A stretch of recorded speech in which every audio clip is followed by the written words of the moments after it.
Chris Rogers reports on the vigilantes who are taking the law into their own hands and stand accused of murdering children on the streets. People have been either abducted only to resurface days later dead or shot on the main streets. A local charity which helped me with my research for this report are too scared to be identified on camera. You may find some of the images disturbing.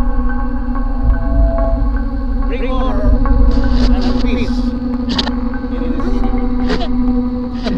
Kailangan natin ang mapatuloy na Hoy! Gusto mo matulad sa akin? You criminals